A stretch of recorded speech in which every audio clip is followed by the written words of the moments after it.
Tātou tāpua I le atua.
Muia I rātou umau e mātatau I le ali'i.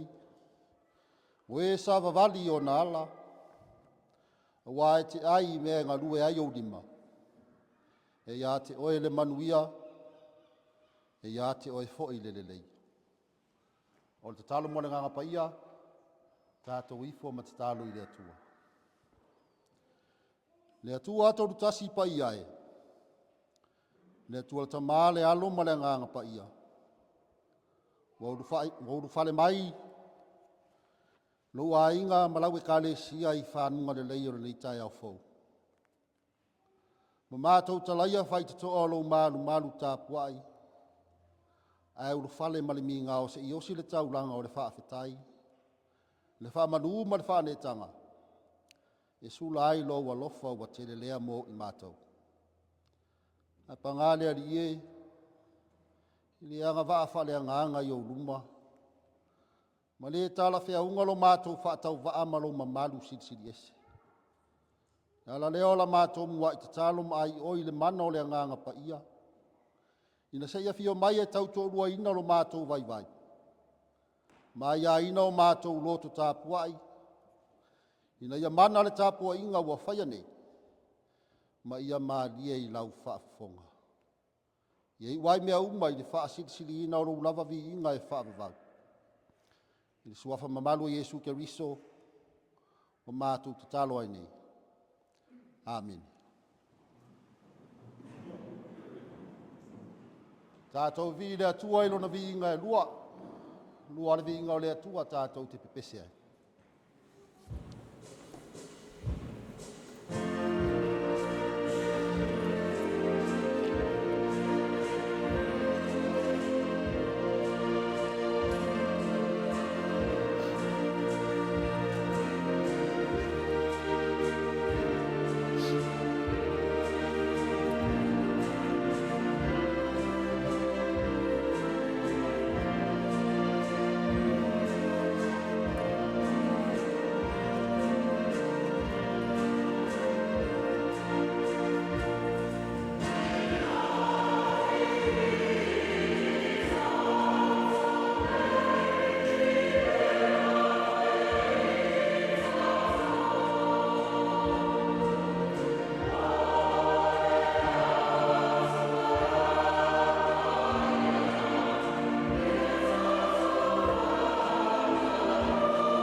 Ya.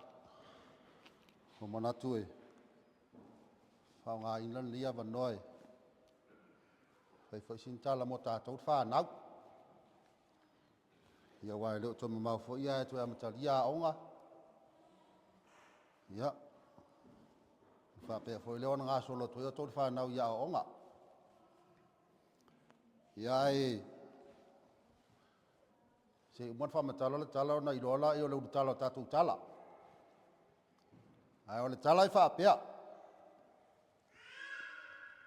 Tu Ueligitone lotu se atasi o aso. O nā alu la i o se atasi o tina ua ma complain le whaiwhi au. Le meltala le lo matua le whaiwhi au. Lau sunga le whawhengai. Tua le lei asa u lotu lei aso. E whai atu la i le whaiwhi au lo matua. Ai se atina, nā me otu. Se a mewa le lei sa u lotu ni taia. Ai tali le lo matua whai mai. Se o tamiti e o au tafa. Tua malo le pisa pisa o. Ta alo. Au lesi foi outu. O lai no foi se tasi o tintiti. O lai ta alo ngal telefoni. Ia maua atile ia le sao lo mafau di tapu inga. Ia. Ang whapea tu leo le whaiwhi au talo whaitina. Ua whaina lua nganga tapua ili nei tae o na me te tupu i au tafa. Ai whapea nei. A o i le Aso Sā leo le asau. Ona e saula ia masau moringa. Sau masau moringa. A o whanga solo sauni. Ia ona e sa vali la i e i te tono le tātou au lotu, tono le tātou whalesa. Ia umana le iale lotu e sa vali i malau moringa, o lea whaina o lea whaasilsila tupai o le kālesia. E na whaapia nā la vale o na whai, wa sauliti nā le Aso Sā na so wai, sau malana moringa au, ia o whaamumu, a mata lo le lotu, a mata fo ilo na sa vali tina. Ia. Ale tala la whaiwhi au na whaiti nā o li sa vali. Ai tautua nā mao. Ia umare lotu. O hola pe al moringa. Ia na whape nā la vali. Sa vali. To sa vali. Se ia mai ala vali lotu o na saulol ti nā ma whailo ai whaiwhi au. Ma vai atu whaiwhi au o le ala vai o lan moringa. Ma vai atu le whaiwhi au. Te nā roa whatoa toia te ol ti nā. Le ala wa ia tu o male Sauniga na la vai o lan moringa. Fai atu la malfisila fai au. Ia. Si fai la sauta. Tau mai la po ai tangata i ta alo i la tau telefon. Ai o ai fo ni tangata.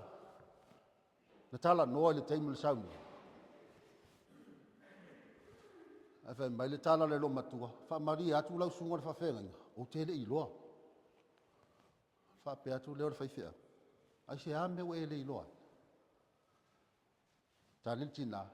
Le anga walu molo mawhau e tama whai ia awana i pēle moringa.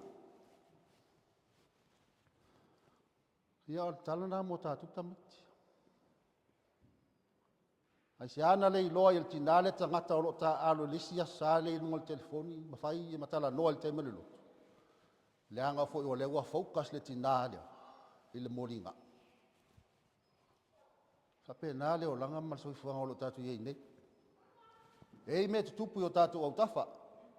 Le ngāti tonu e kālesia, tonu a onga, tonu a whalapat patonga. Ai atu mau lavala oe faukas le mea le nā te tama whaia. Ele ai asa whaale tonu. Ai asa whaale tonu. Whanau. Te la distractions le la iei taimi o a onga. O la uo.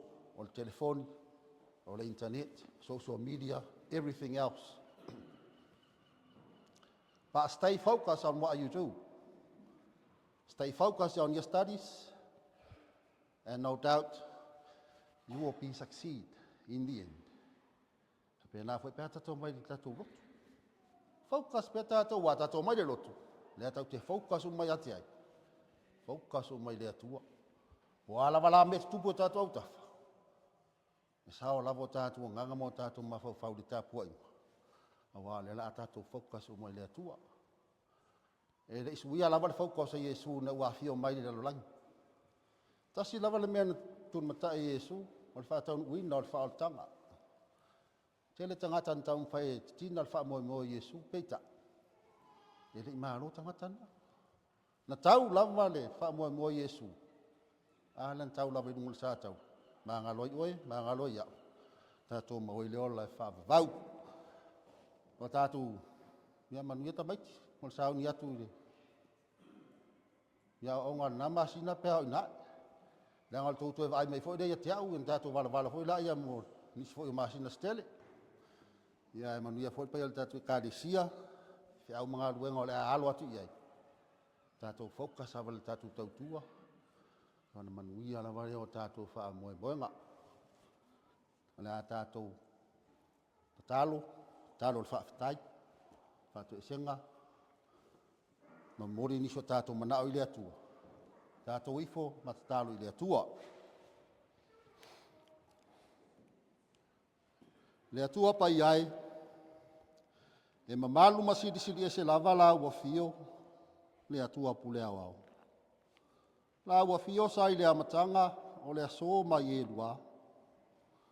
O lo mata i sauna foaina le langi a toa ma le lalolangi. Le ai lava se mea ua whaia e le i foaina e la ua fio. O le tangata foaina e whaia i au lava a ao. Ia fōringa i la ua fio i lana mio i alelei. Malo mātou tiutia ia whai lea matausi mea o lau foafoanga mamana.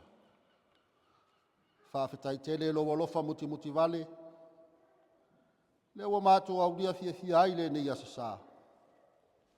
E tolu iai Aso Sā o la Mātū Sā valinga o le nei tausanga fau. Whawhetai au mea alofa o le ola. Lo mātou maa losi whaafouina whaapea aso e whaopopo ina pea i le whaitauria o mātou aso. Mātou whaamanu o wao lo manuia lo mātou e kālesia nei. Mai lava i lau au na whaiwhi auto e ina, ne tina ngā luenga ma le ainga. E ui fo i le tau mi o le whala efu ma le apurusia o tō whanga. I lo mātou tamā. E o lo mori mau ina pēa lo walofa tausi a te ia. Whaafitai o lo manuia o na whaiwhi au. Awa soani ma o lātou whalitua. Na i o mātou a inga lotu taitasi. O o mai ngā asiasi mai. Whapea na i a mātou whanau. Whawhetai lau pule whaare soifua i lo mātou wola. Awa e ui whaalawe lawe tutupu. Whaamai ese wo o lawe le malanga le maliuma le oti. Ai langona ina pea le mafutaina i mātou e le anganga o laua fio. O lo anga i pea i luma le sāwaringa. Ia laua fio moa wanoa wa whaitapua inga whaatasi ai mo lo mātou unei. O e sāpō le whala maula le ula. Ha wala ai ona o tiuti sa ngā rurua ai si o mātou matunu. Whaafetai mo whaatau nuina ngā ruenga malawasinga ese sa ta ape i ai lo mātou unei. I le nāwa i Aso Sā ua furitua mai. Whai ngā malanga māsi singa. Whapea whanau o whea ngai mo whai ngā tuanga. Māloa a fua i lau o maua. Ma mātou tūwhitau whaole o sa oso o louta mau a inga. Whaatino ai, a mātou whaatataunga ese. Ma whaamari ai mana onga ono i ola.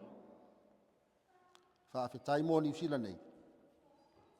Mātou no nofo fia ai. Ātia ai a inga ma whaa o ngai nei a mātou whanau. O mātou wātia ai fo i lautala lelei. Whanene e ina la ua fio. Poto mare mawhau, tā leni mā ngā waa. Lea ua mau ngaru e ngā mase e iai le lasi o tofinga. O whesoa soani tere le atina e ina o a inga o nuu malau ngā luenga. Whawhetai o lo manuia sa moa le atu nuu. Ia lau taʻitaʻiga faaleagaga i ona taʻitaʻi faalemālo faaleikalesia taʻitaʻi foʻi o nuu mainga. Mai tauina o le fetotoʻaʻi i le vanonofo o vaega faapufai ua e o loo tumai le foʻi ae talitonu o tua atu o fā o loo taoto ai maninoa o lou alofa. Matou faamanū le alii e mo lau tusipaia o auafioga e aʻoaʻo mai ma faatonutonu folau le folauga fa le faatuatua o fai nei. Ma lau ekalesia ua fai lea mo tamatou aiga ua tatou so o tuli ai ma lauafio. Faafetai agaga paia o lo matou fesoasoani sili ma lo matou malosililo faaleagaga tautoʻuluaina o lo matou vaivai.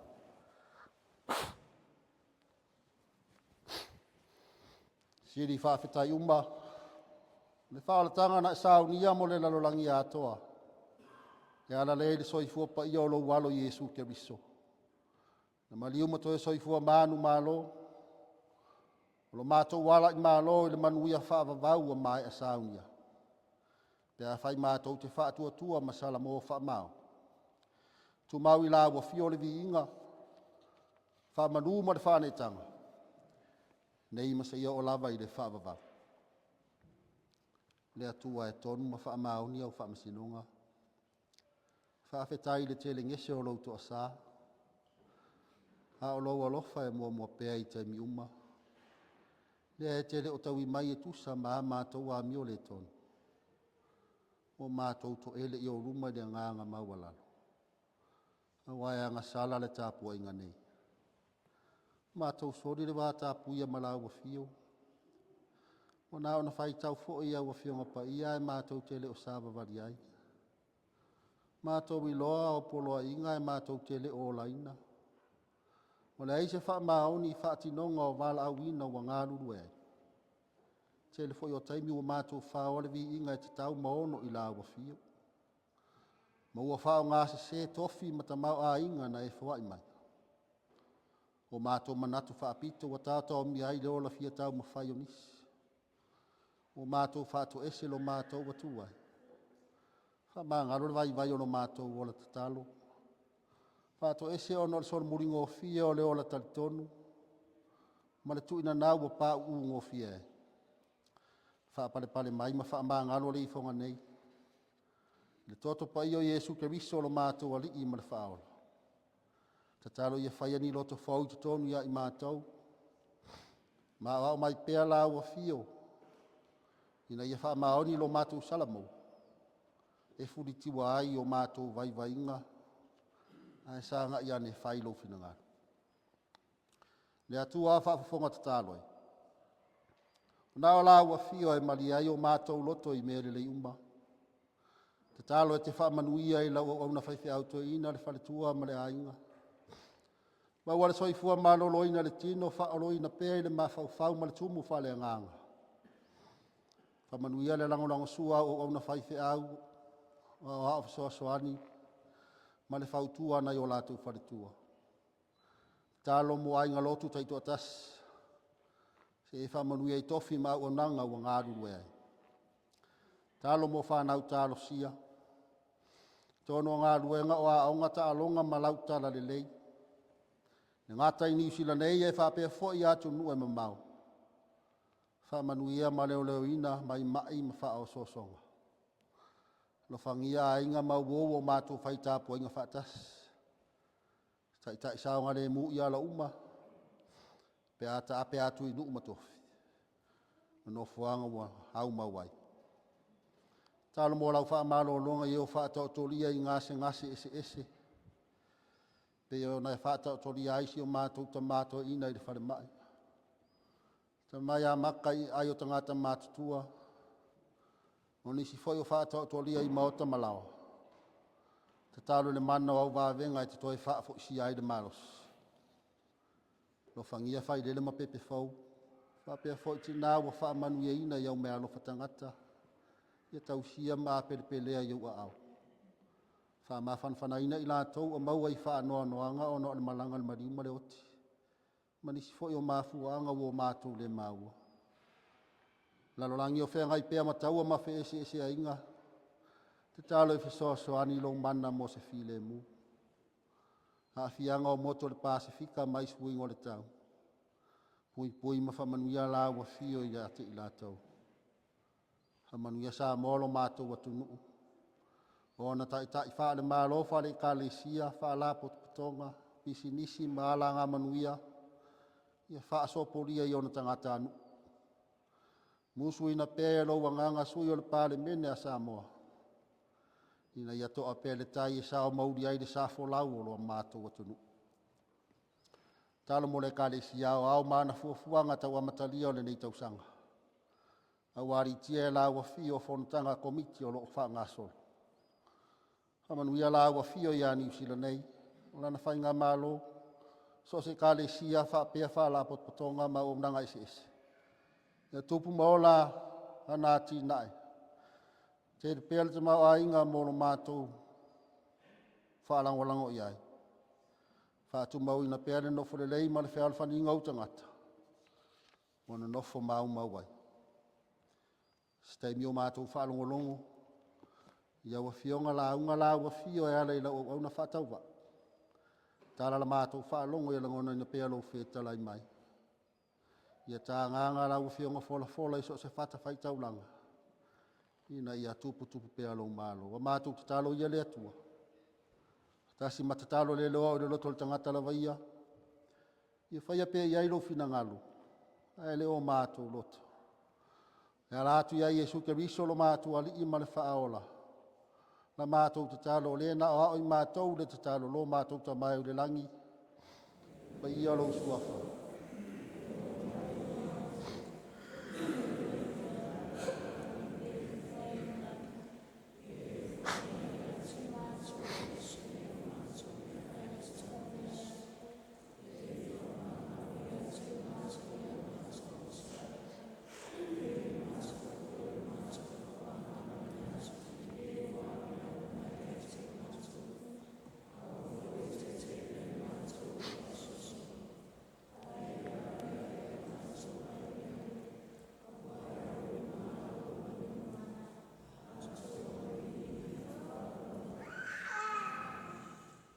Tu alo atu mo tatu tau lang fo.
Talo mo le foai, tato wifo matatalo i le atua. Le atua ai, la ua fiona whaia le foai si le ala le soifua ato o tolo walu pelo i Iesu ke viso. Na o foi na atoa mai mo le whaambanga lo ino a mātou wanga sala. A o le whaolatanga mo le lanolangi uma. A fuanga foi leo lo mātou ola fia whaitaulanga i laua fio. Ma mātou toe au inai nisi nei o loa lofa whaasoa mai mo i mātou e alai tupe. Mātou toi o foi na atu i laua fio e whai ma mātou taulanga whaafetai. O mātou te talo, a lofa mataria mai. Papa ia ma whaamanuia whaatasi ma o mātou tangata atoa. Ia whao ngā ina mō lau ngā ruenga i so o se ala e te whina ngaloai. A o mai pēra ruanganga i leo mātou fōa i o me sili mō lau a fio. Suafa maru Jesu Keriso o mātou te talo aini. Amen. Tātou toi pese le atua i le pese se laus fu marelua. Se laus fu marelua le pese tātou toi pese ai.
whaitauina o le tusi paia.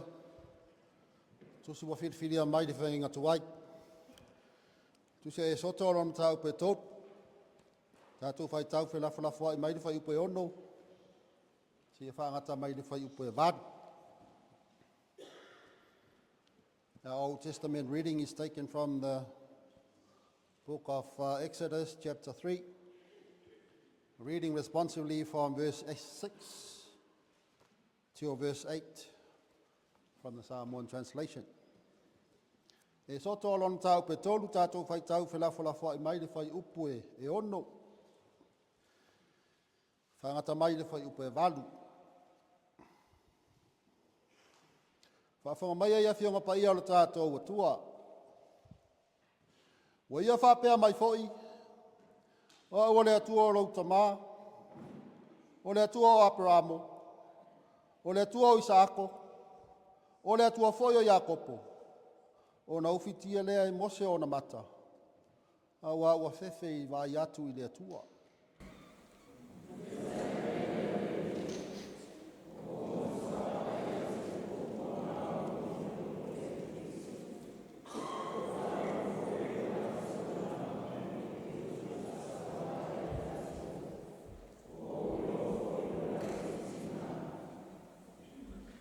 Ma le whai upe walu.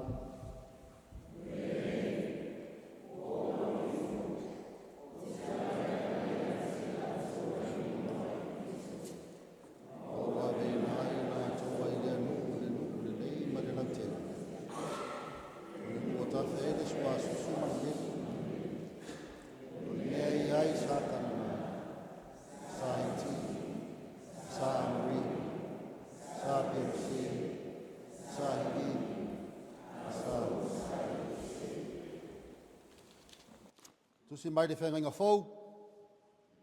O le tusi foi lea tusi ai ma le whaasinonga le tātou tusi whaitau aso. Tusi a paura le ka le se kolose o lona mta upe lua. Tātou toi whaitau whelafolafoa i mai le whai upe sifurma le ono. Whangata mai le whai upe lua sifurma tolu. Our New Testament reading is according to the EFKS lectionary, comes to us from the letter of Paul to the Colossians, chapter 2. We shall read responsively from verse 16 until 23. Again from the Psalm 1 translation. Colossia lon tau pe lua. Mai tau whelafolafoa i mai le whai upu sifuma le ono. E whapau mai i le whai upu e lua sifuma le tolu.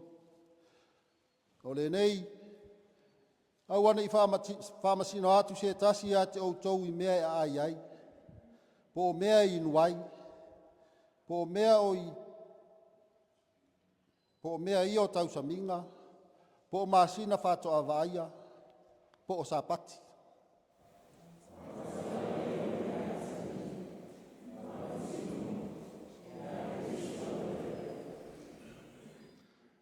Au ana i tau lea o ngā ina outou e se tasi. O na ua whamawhaina e ia le whaaloalo ma le ifo atu i angelu. O loo whalango i mea ua ia vaia. O loo whawhete fuaina lona lava ma whau wharetino.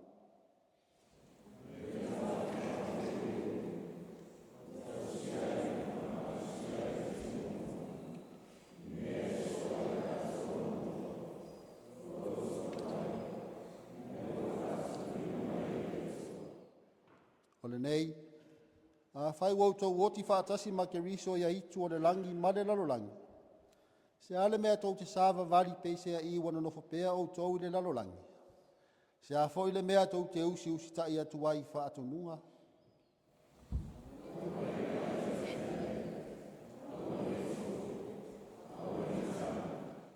O mea umaia e umai pe a tāngo fia. E tusa maripolo inga, ma mea e ao atu e tangata.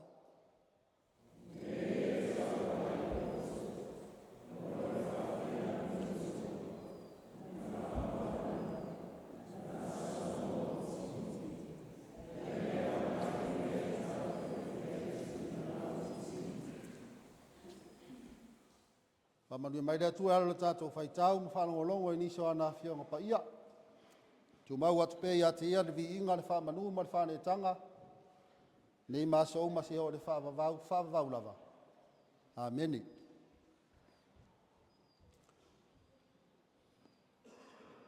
O le raunga le suafa mamanu o le atua le tama, le alo ma le nganga pa ia. Ameni. Ma o le matua o le raunga ma le tusi sao tātou whaitau ina mai di whenga inga whau. Tusi a paura le kāle sia i kolose alo na mta upe lua.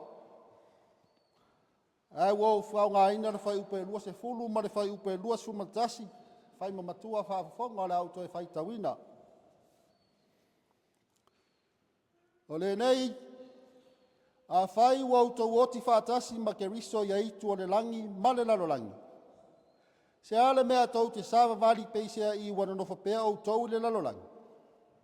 Se a foi le mea tau te usi tai atua i whaatonunga, au ane i pai atu iai, au ane i tofo, au ane i tango.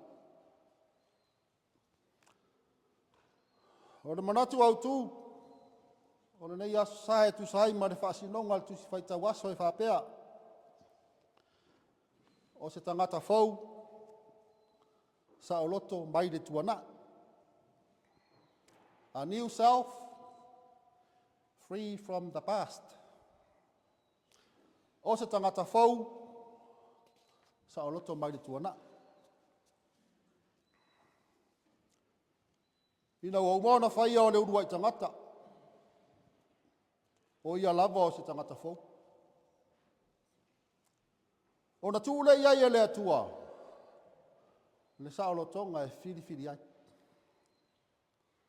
O le mea mauti noa. E le fina ngalo le atua ia whai tangata ma polonga. Pe pure e se ala na tangata e le lalo langi pōngi sā. Ae nau alofa ia maua e lan tangata, le sa o lotonga ina ia manu iai. Le alofa le nao le atua o lo tau mawhai le apostolo Paulo e whaailo atu i le Aufa'i o i kolose. E ala ila na tusi. Le ana tusia mai to tono le fale pui Roma. Ina ua no tia le apostolo ona o le tala le leia ke riso. Le vaengala o le tusi sao tātou whaitawina o le whaamalo si au o le apostolo. E ui o le aua mausali mafua tele mai. Le fatu na tatoa le apostolo i Efeso. Na ola i le loto e pafara. O na fo i lea mawhaatala le leina ai kolose. Ai peita. O le aua i le fale le matenga. So sa mea lava i le lei. Mauti no fo i ono o iai maleanga. Ai le o manino i te tonu o le tusi. Po o a o ngase se o lo tala noa mai ai le apostolo. Na o ni nai maa fau ngai mawhai o na fatu e fua i mea o lo ta ua. E pei o mea ai. O mea inu. O tausa minga. O le peritomenga. Ma le sapati. O mea ia e patino i le tūla fono a mose. Lea e whaavai ai le talitonunga ma o onga le lotu iutaia. Whai mai a tausi le tūla fono. Ai mea ai wa whaamaina. Au wai le paseka. Ia peritomeina umatama. Ma whaamamalu le sapati. Ona whaolaina lea ma maua le manuia. O le poto le au ngā. O lo whaasino i le malama wha filosofia. Le poto wha e leni po le helenisi. Lea e wha lango i mea e vaia e mata. I lo lātou talitonunga. A poto le tangata ma te lelo na silafia. O na maua lea o le wha o le tanga. E wha o la ina le tangata i le tele o lona tamau a inga. Ai le o le keriso. I o lātou manatu o Iesu e le o se atua. A o le tangata maasani na whanau ai o Sefa ma Maria. O le winga lea o la lato mau e whaalango lango. I mea e vaia. Pei tai wa apo ai la apostoli le Aufa'i. Le Aufa'i o loi kolose na ia mata ala. Ia tala inga se sei. Ma whai roa manino le apostolo. Le ei o Yesu Keriso. Le wha vai o le wha tuanga wha kerisiano. O le wha tusa o le atua e le vaia. O ia o le urumatua o mea umalava. O le na whaia mea uma. I le amatanga. E awhi ai ma le urua i tangata. O ia lava o le uru o le ekalisia. O Yesu Keriso o ia o le areto o le ola. O le aluatu ia te ia. E le to e fia ai. O ia fo i o le vaiola. Ai se fia inu le vaina te avatu. E le to e fia inu a ia e whaavavau. E le to e perito me ina pe whaatinga ina le tangata i se tino. Le whailonga lea o le avea o le tangata. Whaima tangata o le whea ngainga po tangata i utaia. Ai talu ai ona o Keriso. Ua le o to yeise i utaia. Po o se elen. Ua le o to e tangata ise. Ai ua tasi ei tangata uma ia te ia. O le wha mamaluina fo i o le sapati. O le muli lava lea ia o onga Keriso. Awa o Keriso. O le ali ia o le sapati. O tape nangana ua tape na ai le apostolo le Aufa'i i Kolose. E tali atu ia o onga sese. Le ua ngai mai i le tau mawhai e tineia le fuatele mai o le tala le lei. Le a foi ua Manatu le apostolo. Sa fai mapolonga le lalolangi ana mua le tangata. Ae ina ua maliu Keriso. O tu ma o onga tuai na le anga mati ngai nai. Nā rui fo umma ma Yesu le tunga mau. Pei tai na ua toe soifua manu. Ua fo wai mea umma. Awa o ia o le ola fo. Lea ua sa oloto ai. O le alofa foi leo le atua ilo na nu o Israel. Pe ona tātou faitauina mai le whenga tuai. Wa si la fia e le atua le puapua ngātia. Ua o ane o na fafonga le alanga o na tangata i le fia sa oloto mai sa wanga. Nā fio ifo. Se i fai le lavea ino mai le polonga. Ma se i fa sa oloto lana whanau mai le Savaiinaea. Lea na walau ina i roa mose. Nā te ave ina ele nuu mai ai kupito. Ma ta iatu le nuu o le folanga. Le nuu lau le lei o lo tafe ai le suasusu ma le medi. Le nuu na polo a iai le atua iau ngata mai fai mo la tofi. A wao le fina ngalo alofa o le atua. Ia whaasa o loto ina lana tangata. Ia fai matangata fau. Ia fau ina le whenga inga. Ua le to e Manatu mea o le tuana'i. O se wha Manatu fo i lea o le tala le lei mo i tātou ni tai au. Mai se la matari ai o whi au wha au o le nei fo i tausanga fau. E whai wa ese lo pepe le ngā solonga o whi au mati uto o le nei tausanga. Ua toe nei o se anga. O na tuta leo le sa au no tātou mātua whale anganga. I le whātau tainga o le Pulega ma le matanga luenga i le whalanga mai a le kalesia. Ai le ngata i lea. O le whaafoe ina o le sa whaatuatua o la tātou e kalesia. A o lea ua whaatotoria le tamai le whale mai o na o ngase o le tino. Pei tai ua whamanatu mai le tūsia Kolose i ai tātou. A wa o Kolose o Canons Week lau fo i lea. O le nganga whaafetai o le apostoli le atua. O na o le whaatuatua ma le halolofa o le Aufa'i o i Kolose. Lea ua mausalima fua tele mai. Ola le kalesia ma ua tupu le tala le lei. O le nganga fo i le nā o le whailaunga. Le fatu na totoe mātua whaaleanganga, a lea ua mausari Cannon Street. Lea ua fua mai ala I whanau, ua whaamanuia ina I Aoaonga ma wala awina. Fua mai ala I le whaatangata ina o le kalesia mga luenga whaatino. Fua mai ala I tofi o le kalesia. Mo tātou mau tofi. O le mea moni ana le ailo tau whaatua tua. E le mawhai ona whaatino o lau tau tua I so se ala. Ana le moni foilo o tau alolofa I le atua. E le mausali. Ma au ngofi e puno uai so se au au. Ai pei ao na apo I mai la apostoli lau pa ia o I kolose. Ia mata I tu. Tala inga ma o onga sese. Ma ia mata ala I le poto fau ma le malama whanei ona po. Ina nei tai se ina la tātou fōlangua.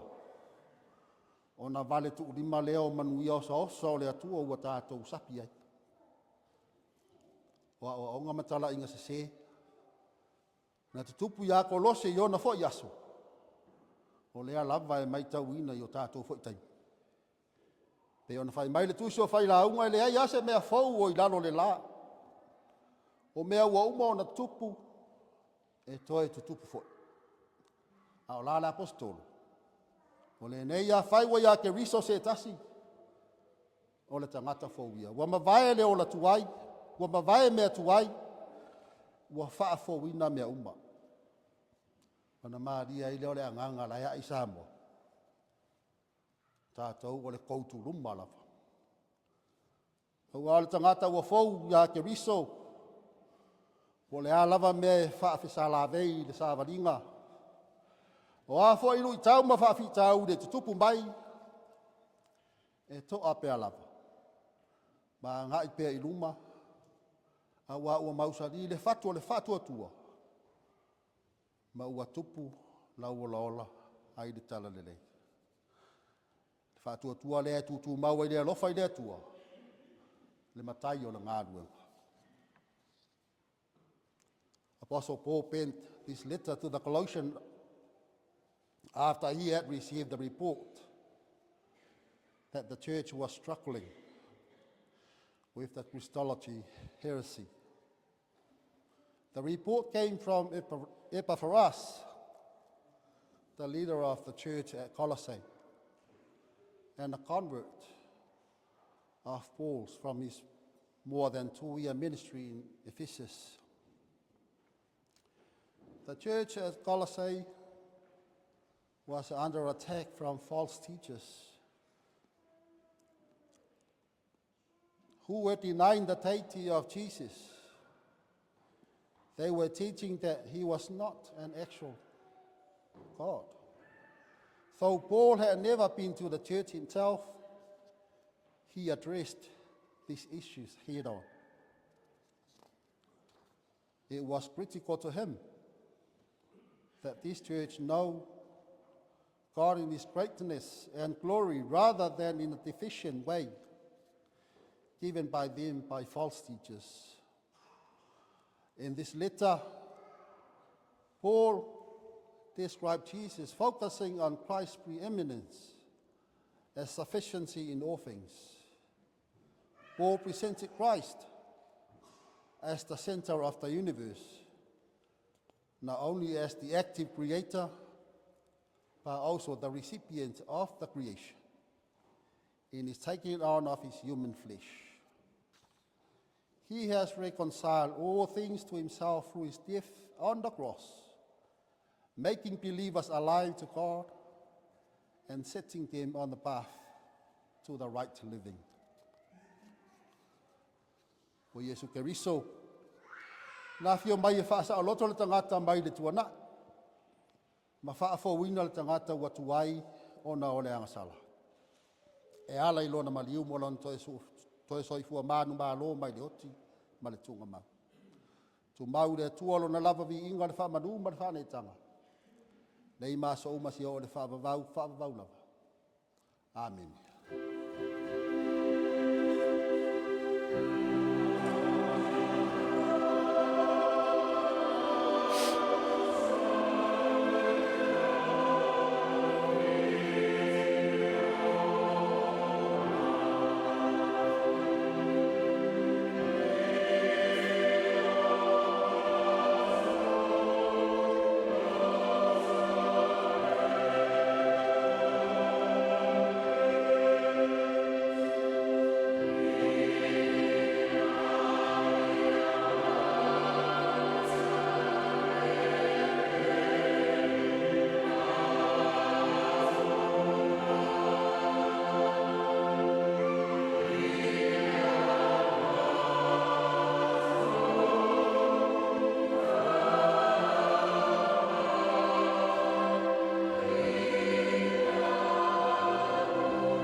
tātou pese le atua, le pese lua se lau ona sumana lima.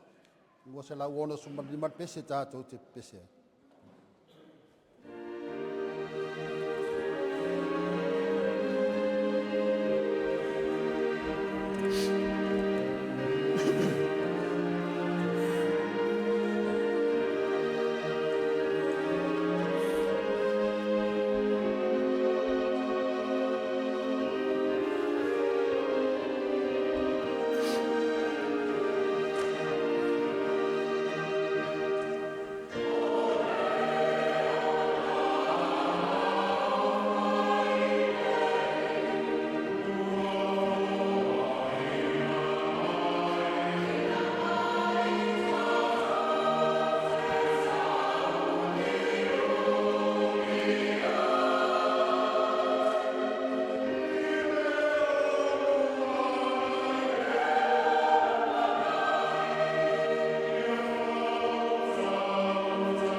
Whātūrou le pau o le talanga lea. Tūrou foi le pau o le tāpua inga i nei tai ao. Tau tala ma le whāloalo. Wā le malu malu tāpua i o le tua. Au te manatu o lea ua kuka le kukanga le waaloi longa o ngasa misa. Wā lea ua ko ai whangua le whaakama soali inga alanga sungai. Le tofi nei tai ao. Pei o ngā vea ia whai mo tātou sui.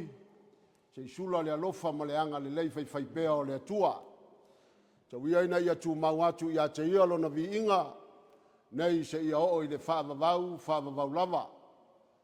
Whai leo leo whai mawhonga tāua moli o tātou mātua whale anganga.